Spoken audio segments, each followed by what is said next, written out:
한평생을 아들 하나 바라보고 살아왔건만 결국 이거였어? 결국 이거였냐고? 아침 햇살이 부엌 창문으로 들어오던 그날, 저는 된장국을 끓이고 있었습니다.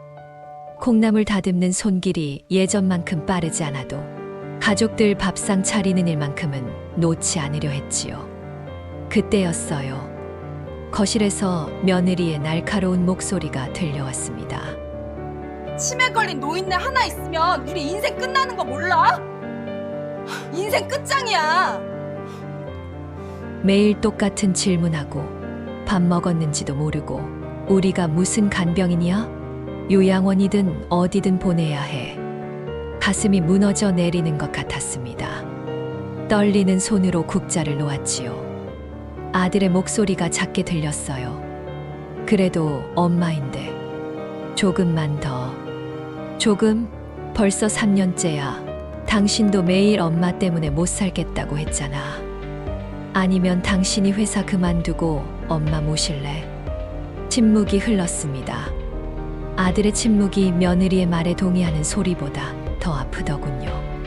저는 흐릿해진 기억 속에서도 분명히 알 수 있었어요. 내가 언제부터 이렇게 미움받는 존재가 되었는지를요. 창문 밖 햇살이 유독 눈부셨습니다. 마치 저를 위로하듯 아니면 작별 인사를 하듯 말이에요. 눈물이 주름진 볼을 타고 흘러내렸지요. 그래도 소리내어 울지는 않았습니다. 며느리가 더 화낼까 봐서요. 어머니, 내일 공기 좋은 산으로 나들이 가요. 기분 전환 좀 하시라고. 며느리가 갑자기 다정한 목소리로 말했습니다. 그 목소리가 왜 그렇게 차갑게 들렸는지, 왜 그렇게 무서웠는지 지금도 잊을 수가 없어요. 이 이야기를 끝까지 들어주신다면 산속에 버려진 제가 어떻게 다시 일어섰는지, 그리고 그들이 어떤 대가를 치렀는지 보실 수 있을 거예요. 저처럼 버림받은 부모님들이 이 세상에 또 없기를, 그 마음으로 이 이야기를 시작합니다. 무료 버튼인 구독과 좋아요를 눌러주시면 영상 제작에 큰 힘이 됩니다. 다음 날 아침, 며느리가 일찍부터 부산스럽게 움직였습니다. 평소와는 다른 밝은 목소리로 제게 말을 걸더군요. 어머니, 오늘 날씨 정말 좋아요. 공기 좋은 산으로 나들이 가시죠. 봄이니까 진달래도 피었을 거예요. 놀랍고도 기뻤어요. 며느리가 저를 챙기다니 꿈만 같았지요. 아들이 거실에서 신문을 보다가 고개를 들었습니다. 그 눈빛에 무언가 불안한 그림자가 스치는 것 같았지만 저는 못 본 척했어요. 엄마, 가실 수 있겠어? 산길이 좀 험할 텐데. 괜찮아. 며느리가 이렇게 챙겨주는데 당연히 가야지. 제 대답에 아들은 입술을 깨물더니 다시 신문 속으로 시선을 돌렸습니다. 며느리는 부엌에서 김밥을 싸고 있었어요. 참기름 냄새가 온 집안에 퍼지더군요. 얼마나 오랜만인지 가족이 함께 소풍 가는 날이 말이에요. 어머니, 이거 입으세요. 산은 아직 쌀쌀하거든요. 며느리가 제 낡은 등산복을 꺼내 주었습니다. 3년 전 남편과 마지막으로 산에 갔을 때 입었던 옷이었지요. 가슴이 먹먹했지만 기쁜 마음이 더 컸어요. 드디어 이 집에서 쓸모 있는 사람이 된 것 같았거든요. 차를 타고 도시를 벗어나니 봄 햇살이 창문으로 쏟아져 들어왔습니다. 길가에는 진달래와 개나리가 흐드러지게 피어 있더랍니다. 라디오에서는 옛날 노래가 흘러나왔어요. 남편과 젊었을 때 함께 듣던 그 노래였지요. 여기가 좋겠네. 공기도 맑고 조용하고. 산 중턱 어느 한적한 곳에서 차가 멈췄습니다. 며느리가 돗자리를 펴고 도시락을 꺼내 놓았어요. 김밥, 유부초밥, 계란말이까지. 정성스럽게 준비한 음식들이었습니다. 하늘은 구름 한 점 없이 맑았고 새들이 지저귀는 소리가 평화로웠지요. 어머니, 천천히 드세요. 목 막히시면 안 되니까. 며느리의 다정한 말에 저는 눈물이 날 뻔했습니다. 이렇게 좋은 날이 또 있을까 싶었어요. 아들은 조금 떨어진 곳에서 담배를 피우고 있었지요. 연기가 봄바람에 흩어지는 것을 멍하니 바라보더군요. 그때였어요. 어머니, 저희 차에 뭐 좀 두고 온 것 같아요. 잠깐만 기다리세요. 며느리가 일어서며 말했습니다. 그 미소가 왜 그렇게 차갑게 느껴졌는지. 아들도 따라 일어났어요. 엄마, 금방 올게. 여기서 쉬고 계세요. 아들의 목소리가 떨렸습니다. 제 손을 한번 쓸어보더니 급하게 돌아섰지요. 그들이 걸어가는 뒷모습을 보며 저는 불안한 예감이 들었어요. 하지만 설마 했습니다. 그리고 세상이 멈췄습니다. 차 시동 소리가 들렸어요. 점점 멀어지는 엔진 소리가 산속에 메아리 쳤습니다. 저는 벌떡 일어났지요. 하지만 이미 차는 저 멀리 사라지고 있었어요. 손에 들고 있던 김밥이 바닥에 떨어졌습니다. 둔탁한 소리가 텅 빈 산속에 울렸어요. 아들아, 며느리야. 목소리가 나오지 않았습니다. 다리에 힘이 풀려 그 자리에 주저앉았지요. 돗자리 위에 남겨진 도시락이 햇빛에 반짝이고 있었어요. 마치 조롱하듯이 말이에요. 나들이가 이별이었나요? 눈물이 쏟아졌습니다. 주름진 볼을 타고 끊임없이 흘러내렸지요. 봄바람이 제 흐느낌을 산 전체로 퍼뜨리는 것 같았어요. 진달래 꽃잎이 하나둘 떨어져 내렸습니다. 마치 제 마음처럼 산산조각 나서 흩어지듯이요. 버려졌구나. 정말로 버려졌구나. 침에 걸린 늙은이라고, 짐이라고, 그래서 이 산에 버린 거구나. 가슴이 찢어지는 것 같았습니다. 숨을 쉴 수가 없었어요. 하늘이 빙빙 도는 것 같았지요. 하느님, 제가 무슨 죄를 지었기에. 햇살은 여전히 따스했지만 제 몸은 얼음장처럼 차가웠습니다. 이제 어디로 가야 할지, 무엇을 해야 할지 아무것도 모르겠더군요. 그저 이 산이 제 무덤이 되는구나. 그 생각만 들었습니다. 해가 저물기 시작했습니다.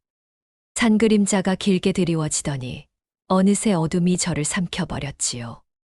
혼자 남겨진 그 자리에서 얼마나 울었는지 모르겠어요. 눈물이 마를 때쯤 저는 비로소 제 처지를 깨달았습니다.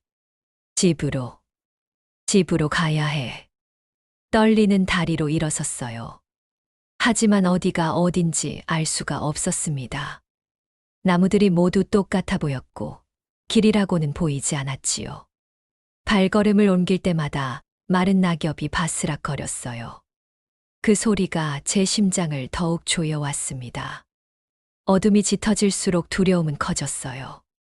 바람이 불 때마다 나뭇가지들이 부딪히는 소리가 들렸는데 마치 누군가 쫓아오는 것 같았지요. 풀벌레 울음소리조차 제게는 비명처럼 들렸습니다. 옷깃에 차가운 이슬이 맺히더군요. 봄이라지만 산속 밤 공기는 뼈를 애는 듯 차가웠어요. 아들아, 엄마가 여기 있다.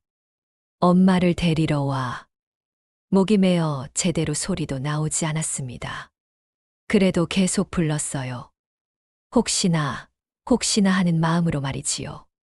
하지만 돌아오는 건 메아리뿐이었습니다. 걷다가 돌부리에 걸려 넘어졌어요. 무릎이 찢어지고 피가 흘렀지요. 손바닥도 쓸려서 따가웠습니다. 일어서려 했지만 다리에 힘이 없더군요. 그 자리에 주저앉아 다시 울었어요. 이렇게까지 미움받을 일이 있을까요? 제가 무슨 큰 죄를 지었기에. 그때였어요. 며느리의 목소리가 귓가에 맴돌았습니다. 침에 걸린 노인네 하나 있으면 끝장이라니까. 그 날카로운 목소리가 칼처럼 가슴을 찔렀어요. 아, 그래서였구나. 제가 치매라서, 짐이라서, 그래서 이렇게 버린 거였구나. 정신이 흐려지기 시작했어요. 어디가 위이고 아래인지, 지금이 낮인지 밤인지도 분간이 안 되더군요. 남편 생각이 났다가, 어린 아들 생각이 났다가, 다시 현실로 돌아왔다가, 기억들이 뒤엉켜서 혼란스러웠습니다. 여보, 당신은 어디 있어요? 나 혼자 두고 왜 먼저 갔어요?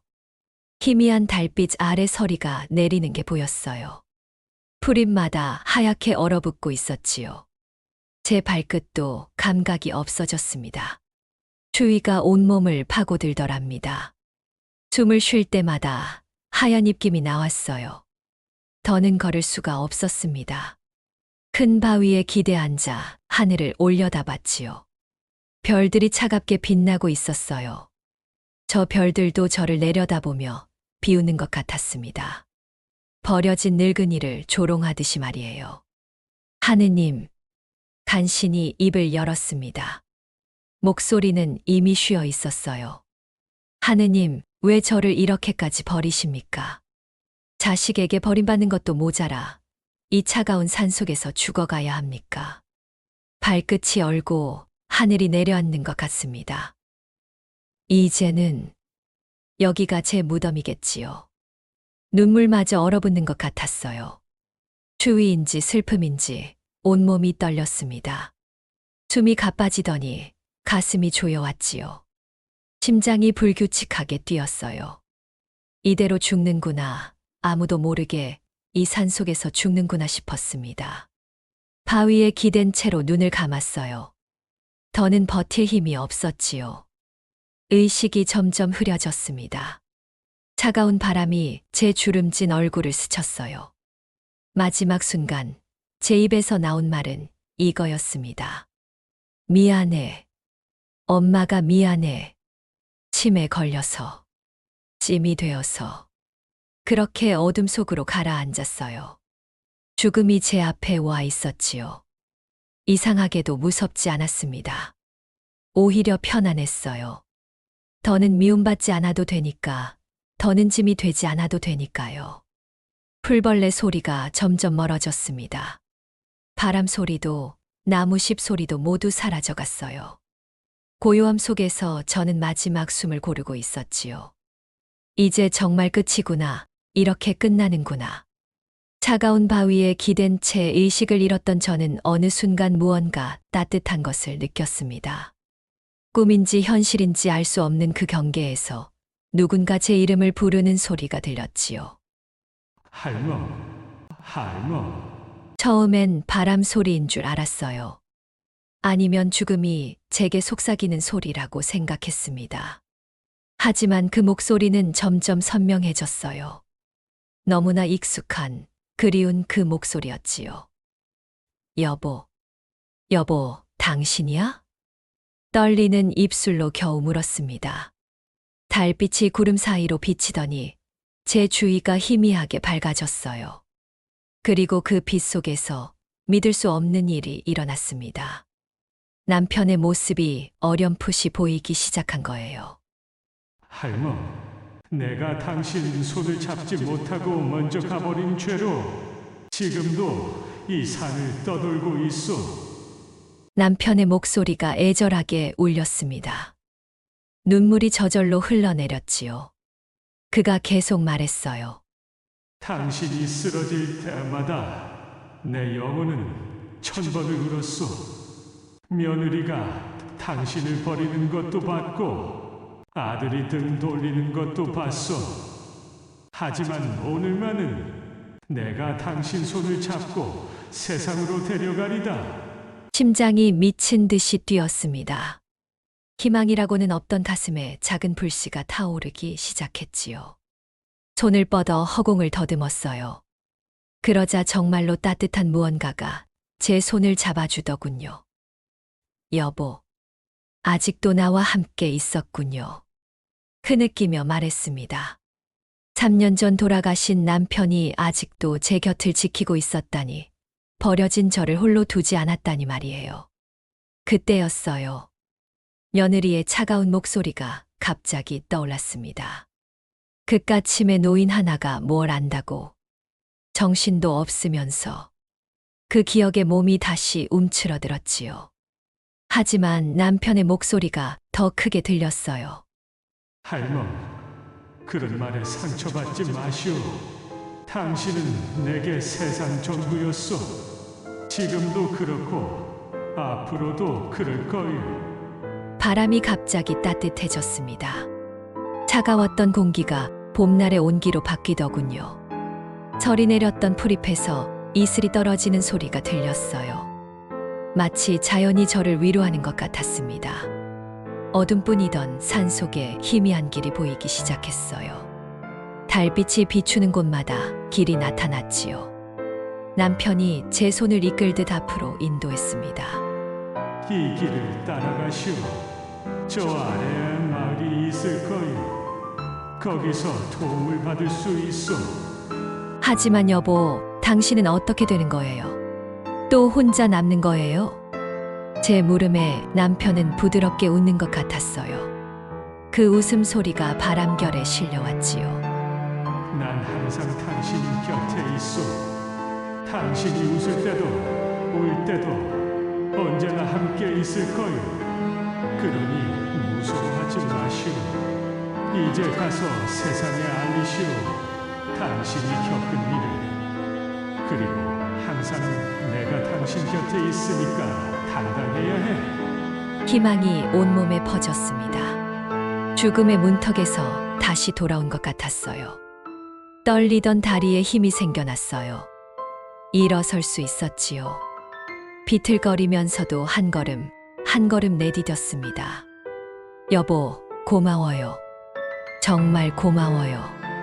눈물이 끊임없이 흘렀지만 이번엔 슬픔의 눈물이 아니었어요.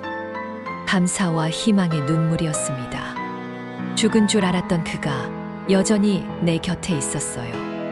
가장 힘들 때 손을 내밀어 줄 사람은 바로 남편이었지요. 먼동이 트기 시작했습니다. 산 아래로 내려가는 길이 점점 선명해졌어요. 발걸음이 빨라졌지요. 살아야겠다는 의지가 샘솟았습니다.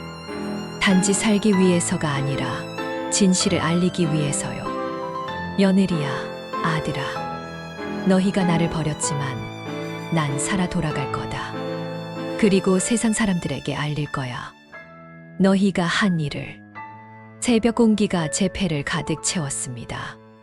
멀리서 새들이 지저귀기 시작했어요. 어둠이 걷히고 희망의 빛이 퍼지더군요. 남편이 알려준 길을 따라 계속 걸었습니다. 그의 온기가 여전히 제 손에 남아 있었어요. 남편의 목소리가 사라진 뒤에도 그 온기는 제 가슴에 남아 있었습니다. 새벽 안개가 자욱한 산길을 천천히 내려갔지요. 발목이 욱신거리고 무릎에서는 피가 흘렀지만 멈출 수 없었어요. 살아야 한다는 의지가 저를 앞으로 밀어내고 있었습니다. 여보, 나 아직 살아야 하나 봐요. 허공에 대고 중얼거렸습니다. 젖은 흙냄새가 코끝을 스쳤고 이슬 맺힌 나무잎들이 제 어깨를 스쳐 지나갔지요. 손끝에 닿는 서늘한 공기가 제가 살아있음을 일깨워 주더군요. 한 걸음, 또 한 걸음. 넘어질 듯 비틀거리면서도 계속 걸었어요. 그러다 문득 고개를 들었는데 저 멀리 무언가가 보였습니다. 낡은 이정표였어요. 마을 2km라는 글자가 희미하게 적혀 있었지요. 눈물이 왈칵 쏟아졌습니다. 살았구나. 정말 살아서 돌아가는구나. 희망이 온몸을 뜨겁게 달궜어요. 다리가 후들거렸지만 오히려 발걸음은 빨라졌습니다. 마을이 가까워질수록 사람 사는 소리가 들리기 시작했어요. 개 짖는 소리, 달구는 소리, 트럭이 지나가는 소리. 그 평범한 소리들이 그렇게 반가울 수가 없었지요. 드디어 작은 버스 정류장이 보였습니다. 정류장 벤치에는 할아버지 한 분이 앉아 계셨어요. 제 모습을 보시더니 깜짝 놀라셨지요. 찢어진 옷, 피 묻은 무릎, 흙투성이 얼굴. 누가 봐도 산에서 조난당한 사람이었으니까요. 할머니 괜찮으세요? 어디서 이렇게? 여기서 방송국이 어디인가요? 제 물음에 할아버지는 의아한 표정을 지으셨습니다. 하지만 곧 친절하게 알려주셨어요. 시내버스를 타고 1시간쯤 가면 된다고. 아침 첫 차가 곧 온다고 말이지요. 그때였어요. 머릿속에 며느리의 목소리가 다시 울렸습니다. 치매 노인 하나 때문에 집안이 망한다고 그 차가운 목소리가 제 심장을 또다시 찔렀지요. 하지만 이번엔 달랐어요. 분노가 아닌 결의가 솟아올랐습니다. 그리고 세상이 뒤집혔습니다. 사람들이 알아야 해요. 그래야 제 아들이 기억할 거예요. 할아버지께 말씀드렸습니다. 왜 방송국에 가려는지 묻지 않으셨어요. 그저 제 손에 10,000원짜리 지폐를 쥐어주시며 차비로 쓰라고 하셨지요. 그 따뜻한 손길에 또 눈물이 났습니다. 버스가 도착했어요. 낡은 의자에 앉으니 쿠션의 푹신함이 온몸으로 전해졌습니다. 창밖으로 아침 해가 떠오르고 있었지요. 황금빛 햇살이 온 세상을 물들이더군요. 도로에는 출근하는 사람들이 하나둘 보이기 시작했어요. 버스가 달릴수록 도시가 가까워졌습니다. 건물들이 높아지고 차들이 많아지고 사람들의 발걸음이 빨라졌지요. 이 평범한 일상의 풍경이 제게는 기적처럼 느껴졌어요. 어젯밤 주둠의 문턱에서 이런 아침을 다시 볼 줄 몰랐으니까요. 엄마는 살아 돌아왔다, 아들아. 내가 버린 엄마는 살아서 돌아왔어. 창문에 비친 제 얼굴을 보며 속으로 말했습니다. 초췌하고 상처투성이었지만 눈빛만은 살아있었어요. 결의가 불타오르고 있었지요. 방송국 건물이 저 멀리 보이기 시작했습니다. 심장이 빠르게 뛰었어요. 무엇을 어떻게 말해야 할지는 모르겠지만 한 가지는 확실했습니다. 진실을 말할 거라는 것, 제가 겪은 일을 세상에 알릴 거라는 것 말이에요. 버스에서 내려 방송국으로 걸어갔습니다. 로비로 들어서니 젊은 기자 한 명이 저를 발견하고 다가왔지요. 할머니, 무슨 일이세요? 다치신 것 같은데. 제 이야기를 들어주실 수 있나요? 어제 저는 산에 버려졌어요. 치매라는 이유로, 짐이라는 이유로. 목소리가 떨렸지만 멈추지 않았습니다. 기자의 눈빛이 진지하게 변했어요. 녹음기를 꺼내더니 제 이야기를 듣기 시작했지요. 천천히 말씀하세요, 할머니. 처음부터 다 들을게요. 그 순간 제 가슴 속에서 무언가 뜨거운 것이 솟구쳤습니다. 정의에 대한 갈망이었어요. 버림받은 모든 부모들을 위한 외침이었지요. 떨리는 입술로, 하지만 또렷한 목소리로 말하기 시작했습니다. 방송국 로비는 분주했습니다. 기자님이 저를 스튜디오로 안내하더군요.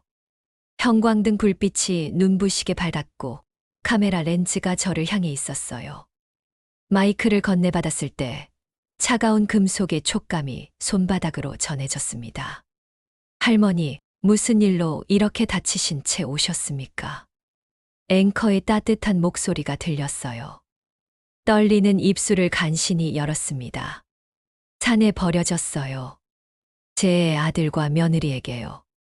치매라는 이유로, 짐이라는 이유로. 스튜디오 안이 술렁였습니다. PD님이 급히 손짓을 하더니 생방송 신호가 켜졌지요. 빨간 불빛이 제 앞에서 반짝이고 있었어요. 전국에 제 얼굴이 나가고 있다는 걸 알았습니다. 용기가 솟아올랐어요. 더는 숨지 않겠다는 결의가 가슴을 뜨겁게 달궜습니다. 똑바로 카메라를 보며 말했지요. 치매라며 저를 산에 버린 그 사람들 잘 있습니까? 어제 공기 좋은 곳으로 소풍 가자며 저를 데리고 나간 며느리, 그리고 침묵으로 동조한 내 아들. 당신들 지금 이 방송 보고 있나요? 목소리가 점점 또렷해졌습니다. 분노가 온몸에서 타올랐지요. 화면 아래 자막이 떴어요. 노모를 산에 버린 가족의 실체라고 적혀 있더군요. 도시락까지 싸 가지고 갔어요. 김밥을 먹이고 다정한 척하다가 차 좀 보고 올게요. 한마디 남기고 사라졌습니다. 차 소리가 멀어지는 걸 들으며 저는 그 산에서 죽을 뻔했어요. 그때였어요. 방송국 전화벨이 미친 듯이 울리기 시작했습니다. 시청자들의 분노가 폭발한 거였지요. 댓글창에는 실시간으로 글들이 올라오고 있었어요. PD님이 보여준 화면에는 천벌받아야 한다. 어떻게 그럴 수가. 눈물이 난다는 반응들이 가득했습니다. 그리고 화면이 전환되더니 제 아들과 며느리의 얼굴이 공개되었어요. 집 주소까지 알려졌지요. 경찰과 복지센터 직원들이 이미 출동했다는 속보가 떴습니다. 카메라가 우리 집 앞을 비추고 있었어요. 아들이 문을 열고 나왔습니다. 얼굴이 하얗게 질려 있었지요. 이게 무슨 일이야? 어머니가 왜 거기에? 당황한 목소리가 전국에 울려 퍼졌어요. 며느리도 뒤따라 나왔습니다. 카메라를 보자마자 고개를 숙였지요. 잘못했습니다. 저희가 잘못했습니다. 떨리는 목소리로 사과하기 시작했어요. 하지만 이미 늦었습니다. 이웃들이 하나둘 모여들었어요. 손가락질하며 수군거렸지요. 저 사람들이 그 파렴치한 어떻게 어머니를. 그들의 목소리가 점점 커졌습니다. 제 가슴 속 응어리가 풀리는 것 같았습니다. 정의가 실현되는 걸 두 눈으로 보고 있었지요. 그만. 제발 그만해 주세요. 며느리가 울먹이며 카메라를 피했습니다. 아들은 땅만 보며 서 있었어요. 그들의 굴욕적인 모습이 전국에 생중계되고 있었지요. 경찰이 도착해 조사를 시작했고 복지센터에서는 노인학대로 고발 절차를 밟겠다고 했습니다. 스튜디오로 화면이 돌아왔어요. 앵커가 저를 보며 말했습니다. 할머니, 정말 용기 있으셨습니다. 이제 마음은 좀 안정되셨습니까? 네. 이제야 숨을 쉴 수 있을 것 같아요. 다만 이런 일이 다시는 일어나지 않았으면 좋겠습니다. 치매는 병이지 죄가 아니에요. 늙는 것도 죄가 아니고요. 제 말이 끝나자 스튜디오에 박수 소리가 울렸습니다. 스태프들이 눈물을 닦고 있었지요. 심장이 빠르게 뛰었지만 이번엔 두려움이 아니었어요. 해냈다는 안도감이었습니다. 방송이 끝난 뒤 기자님이 다가와 말했어요. 어머니 덕분에 많은 분들이 용기를 얻을 거예요. 정말 대단하셨습니다. 저는 고개를 끄덕였습니다. 남편이 하늘에서 보고 있을 거라 믿었지요. 그리고 이제 저를 버린 사람들은 평생 그 죄책감을 안고 살아야 할 거예요. 그게 그들이 받아야 할 진짜 벌이었습니다. 병원 침대에 누워 있으니 모든 게 꿈만 같았습니다. 창밖으로 들어오는 따스한 햇살이 하얀 시트 위에 부드럽게 내려앉았지요. 복도에서 들려오는 간호사들의 발소리가 평화롭게 느껴졌어요. 옆 테이블에 놓인 꽃다발에서 은은한 향기가 퍼져 나왔습니다. 생방송 이후 전국이 들끓었다고 했어요. 아들과 며느리는 노인학대 혐의로 조사를 받고 있었지요. 법적 처벌도 피할 수 없게 되었다더군요. 하지만 이상하게도 제 마음은 고요했습니다. 병실 문이 조용히 열리더니 그날의 기자님이 들어왔어요. 손에 따뜻한 커피를 들고 있었지요. 할머니, 좀 어떠세요? 많이 회복되셨나요? 덕분에 많이 나아졌어요. 이렇게 찾아와 주셔서 감사합니다. 기자님은 잠시 망설이다가 조심스럽게 물었습니다. 할머니, 한 가지 여쭤봐도 될까요? 그들을 원망하지 않으세요? 저는 천천히 고개를 돌려 창밖을 바라봤어요. 구름 한 점 없는 맑은 하늘이 보였습니다. 남편 사진이 놓인 침대 옆 탁자를 쓸어보더니 작은 미소가 입가에 번졌지요. 결국 진심은 돌아오더군요. 그리고 사랑은 기억보다 오래 갑니다. 눈물이 볼을 타고 흘러내렸습니다. 슬픔의 눈물이 아니었어요. 모든 걸 이해하고 받아들인 뒤에 오는 그런 평온한 눈물이었지요. 그때였어요. 머릿속에 며느리의 마지막 모습이 떠올랐습니다. 그만. 제발 그만. 카메라 앞에서 무너져 내리던 그 모습이 아직도 선명했어요. 아들이 고개를 들지 못하고 서 있던 모습도요. 그들도 이제 알았겠지요. 버림받는다는 게 얼마나 고통스러운지를. 그리고 병실 TV에서 뉴스가 흘러나왔어요. 제 사연이 아직도 화제가 되고 있었습니다. 전국에서 비슷한 고발이 이어지고 있다더군요. 숨겨졌던 진실들이 하나둘 드러나기 시작했어요. 노인학대에 대한 법안도 강화된다고 했습니다. 할머니 덕분이에요. 용기를 내주셔서 많은 분들이 힘을 얻었습니다. 기자님의 말에 저는 고개를 끄덕였어요. 네, 이게 제가 할 수 있는 마지막 역할이었던 것 같습니다.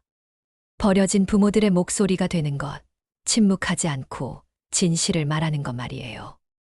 햇살이 점점 따뜻해졌습니다. 마치 남편이 제 곁에서 쓰다듬어 주는 것 같았지요. 그의 목소리가 귓가에 맴도는 것 같았어요. 잘했소, 할멈. 정말 잘했소. 저는 눈을 감고 깊은 숨을 쉬었습니다. 가슴속 응어리가 모두 풀린 것 같았어요. 이제야 진짜 용서가 무엇인지 알 것 같았지요. 용서는 그들을 위한 게 아니라 제 자신을 위한 거였습니다. 누군가를 버리면 세상이 그 이름을 기억하게 됩니다. 제 입에서 나온 이 말이 병실 안에 조용히 울려 퍼졌어요. 기자님이 고개를 끄덕이며 수첩에 적더군요. 이 이야기가 또 다른 누군가에게 전해지겠지요. 그리고 경고가 될 거예요. 부모를 버리는 자식들에게, 사랑하는 사람을 짐으로 여기는 모든 이들에게 말입니다. 병실 박복도에서 웃음소리가 들렸습니다. 손자를 아는 젊은 부부가 지나가고 있었어요.